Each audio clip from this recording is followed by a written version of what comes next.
ఉద్యోగుల బదిలీలైతే జరగబోతూ ఉన్నాయన్నమాట. వైద్య ఆరోగ్య శాఖలో వెబ్ కౌన్సెలింగ్ ద్వారా ఉద్యోగులకు సంబంధించి బదిలీలు జరగబోతున్నాయి. జూన్ 3, 4 తేదీల్లో ఆప్షన్స్ అయితే స్వీకరించబోతున్నారు. వైద్య ఆరోగ్య శాఖలో బదిలీలు, పోస్టింగుల ప్రక్రియ వెబ్ కౌన్సెలింగ్ ద్వారా నిర్వహించాలని ఆ శాఖ నిర్ణయించింది. ఈ నెల 29న ఖాళీ జాబితా దీర్ఘకాలికంగా పనిచేస్తున్న ఉద్యోగుల వివరాలను ప్రకటిస్తున్నట్లు వెల్లడించింది.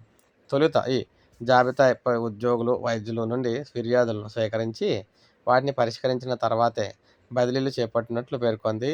ఈ మేరకు వైద్య ఆరోగ్య శాఖ ముఖ్య కార్యదర్శి క్రిస్టినా చోంగ్జ్ ఉత్తర్వులు జారీ చేసి నిబంధనలు, ఇతర వివరాలు వెల్లడించారు.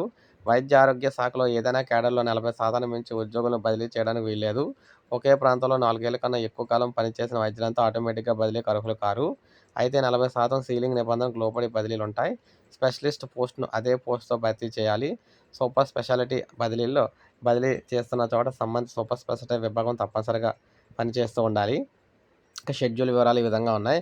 29న ఖాళీలు దీర్ఘకాలంగా పనిచేస్తున్న ఉద్యోగుల జాబితా ప్రచురణ ఉంటుంది. 30, 31న ఈ జాబితాపై ఆన్లైన్లో అభ్యంతరాలు స్వీకరిస్తారు. జూన్ 2న ఫిర్యాదుల పరిష్కారం, తుది జాబితా ప్రచురణ ఉంటుంది. 3, 4లో బదిలీలకు ఆన్లైన్లో దరఖాస్తులు, ఆప్షన్లు నమోదు చేస్తారు. 6న బదిలీల ప్రక్రియ పూర్తయి తుది జాబితా, పోస్టింగ్ వివరాలు కూడా ప్రచురిస్తారనమాట.